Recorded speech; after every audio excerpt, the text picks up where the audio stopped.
I'm pressing on the upward way, new heights I'm gaining every day, still praying as I onward bound. Lord, plant my feet on higher ground.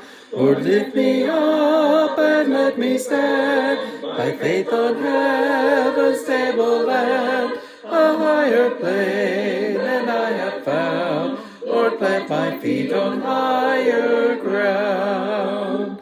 My heart has no desire to stay where doubts arise and fears dismay. Though some may dwell where these abound, my prayer, my aim is higher ground. Lord, lift me up and let me stand by faith on heaven's stable land, a higher plane than I have found. Lord, plant my feet on higher ground. I want to live above the world, though Satan's darts at me are hurled. For faith has called the joyful song, the song of songs is higher ground. Oh, lift me up and let me stand by faith on heaven's stable land, a higher plane than I have found. Lord, plant my feet on higher ground. I want to scale the utmost heights and catch a gleam of glory bright, but still I'll pray till have not found. Lord, lead me on to higher ground. Lord, lift me up and let me stand by faith on heaven's stable land, a higher plane than I have found. Lord, plant my feet on higher ground. Good afternoon. I had a frightful night and early morning and overslept, and so we are having our devotional in the middle of the day. Sorry about that. These things happen to all of us. So we are continuing in our journey through the scriptures. And we started yesterday, we finished up Ecclesiastes, and we started back into the history of God's people and the succession of the throne of David. So we're picking up today in 1 Kings 13, verse 1, with a prophet denouncing Jeroboam. At the Lord's command, a man of God from Judah went to Bethel.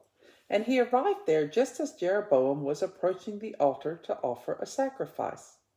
Then at the Lord's command, he shouted, "O altar, altar, this is what the Lord says. A child named Josiah will be born into the dynasty of David. On you he will sacrifice the priests from the pagan shrines who come here to burn incense, and human bones will be burned on you." That same day, the man of God gave a sign to prove his message, and he said, "The Lord has promised to give this sign. This altar will split apart, and its ashes will be poured out on the ground." King Jeroboam was very angry with the man of God for speaking against the altar, so he pointed at the man and shouted, "Seize that man!" But instantly, the king's hand became paralyzed in that position, and he couldn't pull it back. At the same time, a wide crack appeared in the altar, and the ashes poured out, just as the man of God had predicted in his message from the Lord. The king cried out to the man of God, "Please ask the Lord your God to restore my hand again." So the man of God prayed to the Lord, and the king's hand became normal again. Then the king said to the man of God, "Come to the palace with me and have something to eat, and I will give you a gift." But the man of God said to the king, "Even if you gave me half of everything you own, I would not go with you. I would not eat any food or drink any water in this place. For the Lord gave me this command. You must not eat any food or drink any water while you are there, and do not return to Judah by the same way you came." So he left Bethel and went home another way. As it happened, there was an old prophet living in Bethel, and his sons came home and told him what the man of God had done in Bethel that day. They also told him what he had said to the king. The old prophet asked them, "Which way did he go?" So they told their father which road the man of God had taken. "Quick, saddle the donkey," the old man said. And when they had saddled the donkey for him, he rode after the man of God and found him sitting under an oak tree. The old prophet asked him, "Are you the man of God who came from Judah?" "Yes," he replied, "I am." Then he said to the man of God, "Come home with me and eat some food." "No, I cannot," he replied. "I'm not allowed to eat any food or drink any water here in this place. For the Lord gave me this command. You must not eat any food or drink any water while you are there, and do not return to Judah by the same way you came." But the old prophet answered, "I am a prophet too, just as you are, and an angel gave me this message from the Lord. Bring him home with you, and give him food to eat and water to drink." But the old man was lying to him. So they went back together. The man of God ate some food and drank some water at the prophet's home. Then, while they were sitting at the table, a message from the Lord came to the old prophet. He cried out to the man of God from Judah, "This is what the Lord says. You have defied the Lord's message and have disobeyed the command the Lord your God gave you. You came back to this place and ate food and drank water where he told you not to eat or drink. Because of this, your body will not be buried in the grave of your ancestors." Now after the man of God had finished eating and drinking, the prophet saddled his own donkey for him, and the man of God started off again. But as he was traveling along, a lion came out and killed him. His body lay there on the road, with the donkey and the lion standing beside it. People came by and saw the body lying in the road, and the lion standing beside it. And they went and reported it in Bethel, where the old prophet lived. When the old prophet heard the report, he said, "It is the man of God who disobeyed the Lord's command. The Lord has fulfilled his word by causing the lion to attack and kill him." Then the prophet said to his sons, "Saddle a donkey for me." So they saddled a donkey, and he went out and found the body lying in the road. The donkey and the lion were still standing there beside it, for the lion had not eaten the body, nor attacked the donkey. So the prophet laid the body of the man of God on the donkey, and took it back to the city to mourn over him and bury him. He laid the body in his own grave, crying out in grief, "Oh, my brother." Afterward the prophet said to his sons, "When I die, bury me in the grave where the man of God is buried. Lay my bones beside his bones." For the message the Lord told him to proclaim against the altar in Bethel and against the pagan shrines in the towns of Samaria will surely come true. But even after this, Jeroboam did not turn from his evil ways. He continued to choose priests from the rank and file of the people. Anyone who wanted to could become a priest for the pagan shrines. This became a great sin and resulted in the destruction of Jeroboam's kingdom and the death of all his family. Ahijah prophesies against Jeroboam, beginning in 1 Kings 14, verse 1. At that time, Jeroboam's son Abijah became very sick. So Jeroboam told his wife, "Disguise yourself so that no one will recognize you as the queen. Then go to the prophet Ahijah at Shiloh, the man who told me I would become king. Take him a gift of 10 loaves of bread, some cakes, and a jar of honey, and ask him what will happen to the boy." So Jeroboam's wife went to Ahijah's home in Shiloh. He was an old man now and could no longer see. But the Lord had told Ahijah, "Jeroboam's wife will come here, pretending to be someone else. She will ask you about her son, for he is very sick. You must give her the answer that I give you." So when Ahijah heard her footsteps at the door, he called out, "Come in, wife of Jeroboam. Why are you pretending to be someone else?" Then he told her, "I have bad news for you. Give your husband Jeroboam this message from the Lord, the God of Israel. I promoted you from the ranks of the common people and made you ruler over my people Israel. I ripped the kingdom away from the family of David and gave it to you. But you have not been like my servant David, who obeyed my commands and followed me with all his heart, and always did whatever I wanted him to do. You have done more evil than all who lived before you. You have made other gods and have made me furious with your gold calves. And since you have turned your back on me, I will bring disaster on your dynasty and kill all your sons, slave or free alike. I will burn up your royal dynasty as one burns up trash until it is all gone. I, the Lord, vow that the members of your family who die in the city will be eaten by dogs, and those who die in the field will be eaten by vultures. Then Ahijah said to Jeroboam's wife, Go on home, and when you enter the city, the child will die. All Israel will mourn for him and bury him. He is the only member of your family who will have a proper burial, for this child is the only good thing that the Lord, the God of Israel, sees in the entire family of Jeroboam. And the Lord will raise up a king over Israel who will destroy the family of Jeroboam. This will happen today, even now. Then the Lord will shake Israel like a reed whipped about in a stream. He will uproot the people of Israel from this good land that he gave their ancestors, and will scatter them beyond the Euphrates River, for they have angered the Lord by worshipping Asherah poles. He will abandon Israel because Jeroboam sinned and made all Israel sin along with him. So Jeroboam's wife returned to Tirzah, and the child died just as she walked through the door of her home.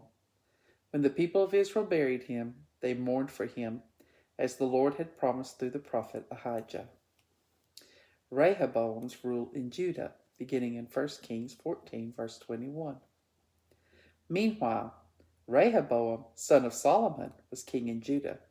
He was 41 years old when he became king, and he reigned 17 years in Jerusalem, the city the Lord had chosen from among all the tribes of Israel as the place to honor his name.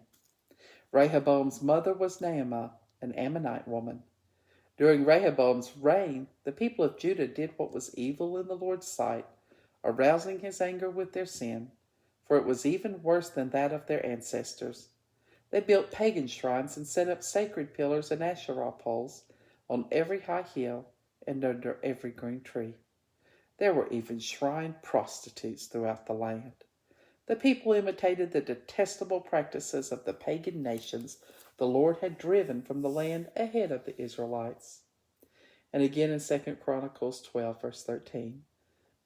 King Rehoboam firmly established himself in Jerusalem and continued to rule.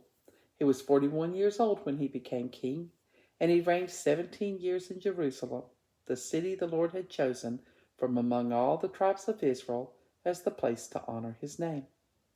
Rehoboam's mother was Naamah, a woman from Ammon, but he was an evil king, for he did not seek the Lord with all his heart. Rehoboam's family, beginning in 2 Chronicles 11, verse 18. Rehoboam married his cousin Mahalath, the daughter of David's son Jeremoth, and of Abihail, the daughter of Eliab. Eliab was one of David's brothers, a son of Jesse. Mahalath had 3 sons, Jeush, Shemariah, and Zahan. Later, Rehoboam married another cousin, Maacah, the daughter of Absalom. Maacah gave birth to Abijah, Attai, Ziza, and Shelomith. Rehoboam loved Maacah more than any of his other wives and concubines. In all, he had 18 wives and 60 concubines, and they gave birth to 28 sons and 60 daughters. Rehoboam made Maacah's son Abijah chief among the princes, making it clear that he would be the next king. Rehoboam also wisely gave responsibilities to his other sons and stationed them in the fortified cities throughout the land of Judah and Benjamin. He provided them with generous provisions and arranged for each of them to have several wives. Egypt invades Judah, beginning in 2 Chronicles 12, verse 1, and this happened about 926 BC before Christ. But when Rehoboam was firmly established and strong, he abandoned the law of the Lord and all Israel followed him in this sin. Because they were unfaithful to the Lord, King Shishak of Egypt attacked Jerusalem in the 5th year of King Rehoboam's reign. He came with 1,200 chariots, 60,000 horsemen, and a countless army of foot soldiers, including Libyans, Sukkites, and Ethiopians. Shishak conquered Judah's fortified cities and then advanced to attack Jerusalem. The prophet Shemaiah then met with Rehoboam and Judah's leaders, who had all fled to Jerusalem because of Shishak. Shemaiah told them, "This is what the Lord says. You have abandoned me, so I am abandoning you to Shishak." The king and the leaders of Israel humbled themselves and said, "The Lord is right in doing this to us." When the Lord saw their change of heart, he gave this message to Shemaiah: "Since the people have humbled themselves, I will not completely destroy them and will soon give them some relief. I will not use Shishak to pour out my anger on Jerusalem, but they will become his subjects so that they can learn how much better it is to serve me than to serve earthly rulers." So King Shishak of Egypt came to Jerusalem and took away all the treasures of the temple of the Lord and of the royal palace, including all of Solomon's gold shields. King Rehoboam later replaced them with bronze shields and entrusted them to the care of the captain of his bodyguard. Whenever the king went to the temple of the Lord, the guards would carry them along and then return them to the guardroom. Because Rehoboam humbled himself, the Lord's anger was turned aside, and he did not destroy him completely, and there was still goodness in the land of Judah. And again in 1 Kings chapter 14, verse 25, in the 5th year of King Rehoboam's reign, King Shishak of Egypt came up and attacked Jerusalem. He ransacked the temple of the Lord and the royal palace and stole everything, including all the gold shields Solomon had made. Afterward, Rehoboam made bronze shields as substitutes, and he entrusted them to the care of the palace guard officers. Whenever the king went to the temple of the Lord, the guards would carry them along and then return them to the guardroom. Summary of Rehoboam's reign, beginning of 2 Chronicles 12, verse 13. The rest of the events of Rehoboam's reign, from beginning to end, are recorded in the record of Shemaiah the prophet and in the record of Iddo the seer, which are part of the genealogical record. Rehoboam and Jeroboam were continually at war with each other. When Rehoboam died, he was buried in the city of David. Then his son Abijah became the next king. And again in 1 Kings 14, verse 29, starting in verse 29, the rest of the events in Rehoboam's reign and all his deeds are recorded in the book of the history of the kings of Judah. There was constant war between Rehoboam and Jeroboam. When Rehoboam died, he was buried among his ancestors in the city of David. His mother was Naamah, an Ammonite woman. Then his son Abijam became the next king. Abijam rules in Judah, beginning in 1 Kings 15, verse 1, and this would have been about 913 BC. Abijam began to rule over Judah in the 18th year of Jeroboam's reign in Israel. He reigned in Jerusalem for 3 years. His mother was Maacah, the daughter of Absalom. He committed the same sins as his father before him, and his heart was not right with the Lord his God, as the heart of his ancestor David had been. But for David's sake, the Lord his God allowed his dynasty to continue and gave Abijam a son to rule after him in Jerusalem, for David had done what was pleasing in the Lord's sight and had obeyed the Lord's commands throughout his life, except in the affair concerning Uriah the Hittite. Again in 2 Chronicles 13, beginning in verse 1, Abijah began to rule over Judah in the 18th year of Jeroboam's reign in Israel. He reigned in Jerusalem 3 years. His mother was Maacah, a daughter of Uriel from Gibeah. Then war broke out between Abijah and Jeroboam.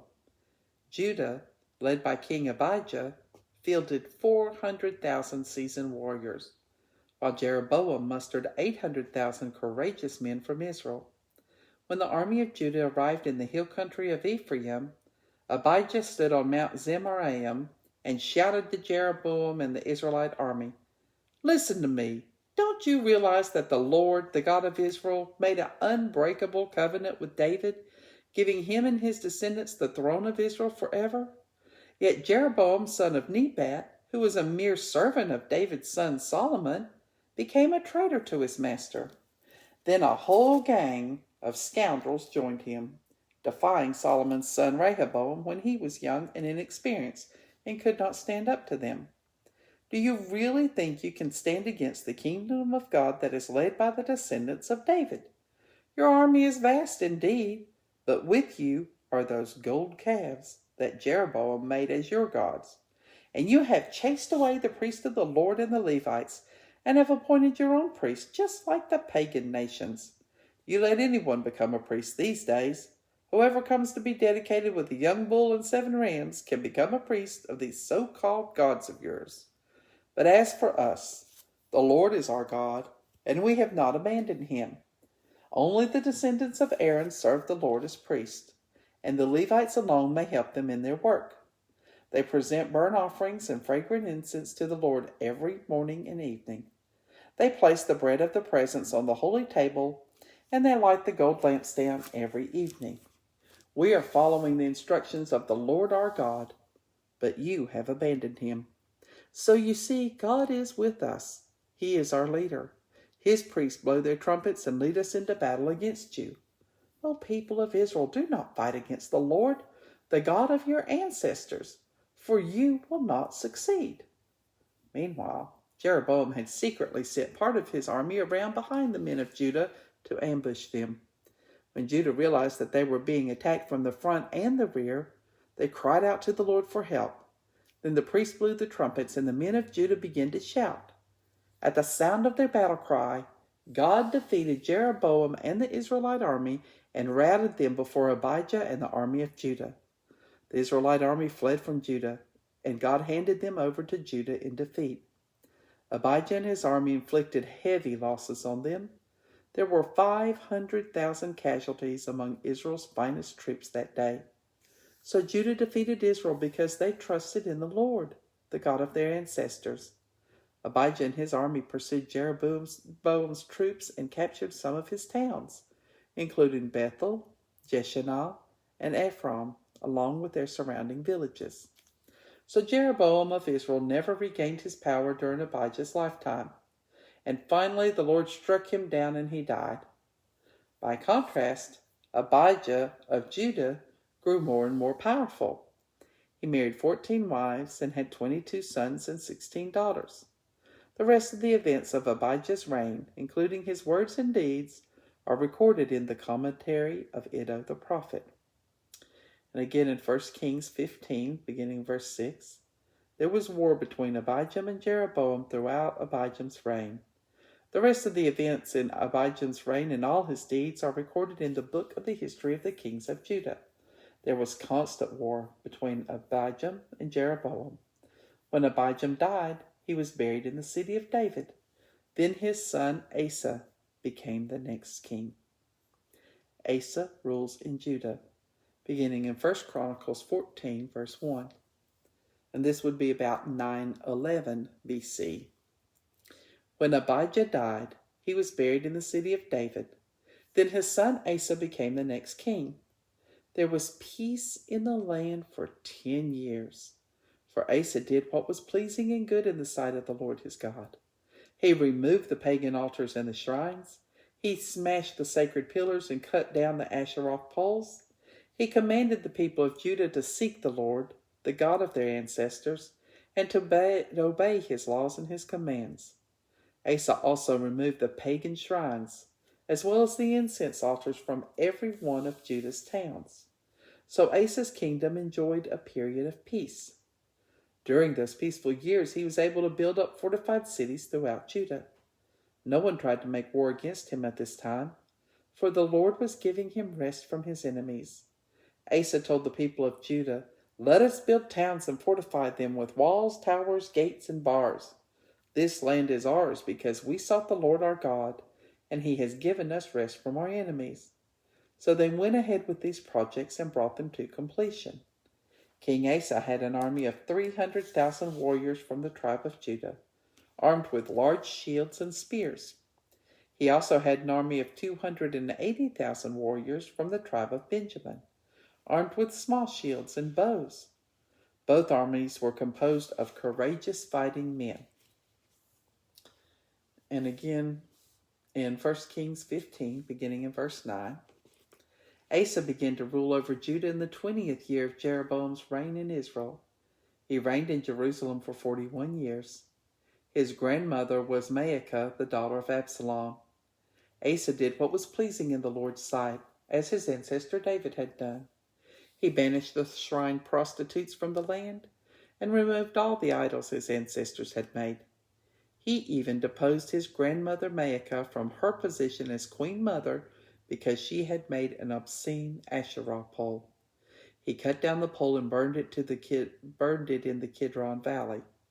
Although the pagan shrines were not completely removed, Asa remained faithful to the Lord throughout his life.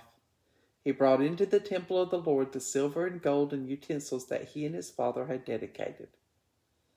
End of Jeroboam's reign in 1 Kings 14, beginning in verse 20, and this would be about 910 BC.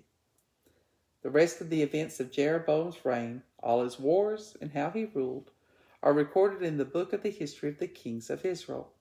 Jeroboam reigned in Israel 22 years.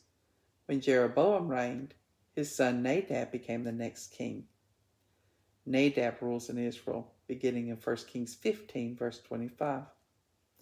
Nadab, son of Jeroboam, began to rule over Israel in the 2nd year of King Asa's reign in Judah. He reigned in Israel 2 years. But he did what was evil in the Lord's sight and followed the example of his father, continuing the sins of idolatry that Jeroboam had led Israel to commit. Baasha rules in Israel, beginning in 1 Kings 15, verse 27, and this would be about 909 BC. Then Baasha, son of Ahijah, from the tribe of Issachar, plotted against Nadab and assassinated him while he and the Israelite army were laying siege to the Philistine town of Gibbethon. Baasha killed Nadab in the 3rd year of King Asa's reign in Judah, and he became the next king of Israel. He immediately killed all the descendants of King Jeroboam, so that not one of the royal family was left, just as the Lord had promised concerning Jeroboam by the prophet Ahijah from Shiloh. This was done because Jeroboam had aroused the anger of the Lord, the God of Israel, by the sins he had committed and the sins he had led Israel to commit. The rest of the events in Nadab's reign and all his deeds are recorded in the book of history of the kings of Israel. There was constant war between Asa and King Baasha of Israel. Baasha began to rule over Israel in the 3rd year of King Asa's reign in Judah. Baasha reigned in Tisra 24 years. But he did what was evil in the Lord's sight and followed the example of Jeroboam, continuing the sins of idolatry that Jeroboam had led Israel to commit. Early years of Asa's reign, beginning in 2 Chronicles 14, verse 9, and this would be about 896 BC. Once an Ethiopian named Zerah attacked Judah with an army of 1,000,000 men and 300 chariots. They advanced to the city of Mareshah, so Asa deployed his armies for battle in the valley north of Mareshah. Then Asa cried out to the Lord his God, "O Lord, no one but you can help the powerless against the mighty. Help us, O Lord our God, for we trust in you alone.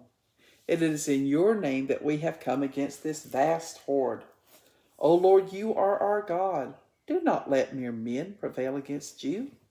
So the Lord defeated the Ethiopians in the presence of Asa and the army of Judah, and the enemy fled. Asa and his army pursued them as far as Gerar, and so many Ethiopians fell that they were unable to rally.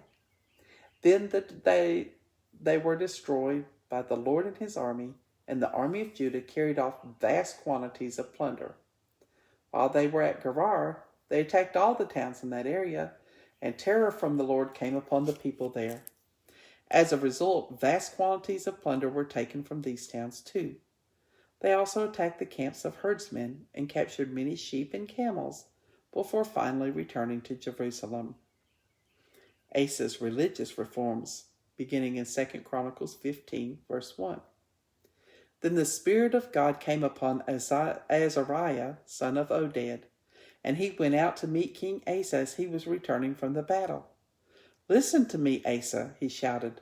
"Listen, all you people of Judah and Benjamin. The Lord will stay with you as long as you stay with him. Whenever you seek him, you will find him. But if you abandon him, he will abandon you. For a long time Israel was without the true God, without a priest to teach them, and without God's law. But whenever you were in distress and turned to the Lord, the God of Israel, and sought him out, you found him. During those dark times it was not safe to travel. Problems troubled the nation on every hand. Nation fought against nation and city against city, for God was troubling you with every kind of problem.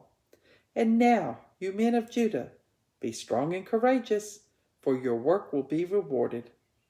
When Asa heard this message from Azariah the prophet, he took courage and removed all the idols in the land of Judah and Benjamin, and in the towns he had captured in the hill country of Ephraim. And he repaired the altar of the Lord, which stood in the front of the foyer of the Lord's temple. Then Asa called together all the people of Judah and Benjamin, along with the people of Ephraim, Manasseh, and Simeon, who had settled among them. Many had moved to Judah during Asa's reign when they saw that the Lord his God was with him. The people gathered at Jerusalem in late spring, during the 15th year of Asa's reign. On that day they sacrificed to the Lord some of the animals they had taken as plunder in the battle, 700 oxen and 7,000 sheep and goats.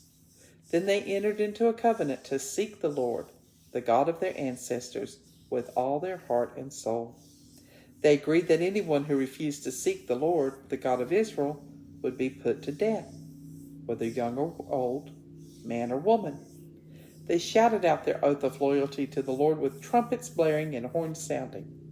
All were happy about this covenant, for they had entered into it with all their hearts. Eagerly they sought after God, and they found him, and the Lord gave them rest from their enemies on every side. King Asa even deposed his grandmother Maacah from her position as queen mother, because she had made an obscene Asherah pole. He cut down the pole, broke it up, and burned it in the Kidron Valley. Although the pagan shrines were not completely removed from Israel, Asa remained fully committed to the Lord throughout his life. He brought into the temple of God the silver and gold and utensils that he and his father had dedicated. So there was no more war until the 35th year of Asa's reign. The word of God for the people of God. Thanks be to God. Boy, that was a longer reading today, wasn't it? A lot of history covering. So, way as God would have it, our closing hymn today is "I Walk with the King." And may we learn from Asa that it helps us more than it helps God when we choose to walk with him. So take a deep breath and sing along with us. I walk with the King to heavenly land, this kingdom of light, the pathway of right, eternal his throne, forever will be, to mansions on high, a crown there for me. I walk with the King through pastures so green, by white waters still, to do his good will. He lighteth the way from darkness to day. I hold to his hand, I walk with the King. I walk with the King, he conquered the way. He is the true light, the kingdom of day. Someday on your shore, I'll hear his voice say, come home, you're my child. 'Tis evening past day. I walk with the King through pastures so green, by quiet waters still, to do his good will.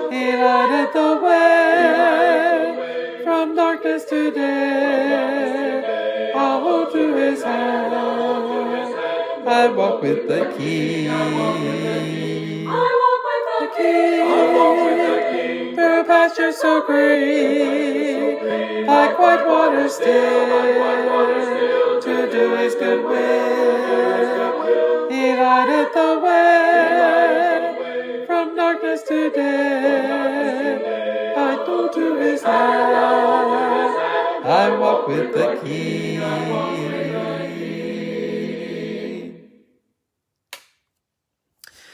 Well, again, I'm sorry about missing our normal devotional time at 8 a.m. I should be back tomorrow at 8 a.m. And God willing, this won't happen again for a long time. But I'm human too. So I hope you have a great rest of the day. And I'll see you tomorrow morning at 8.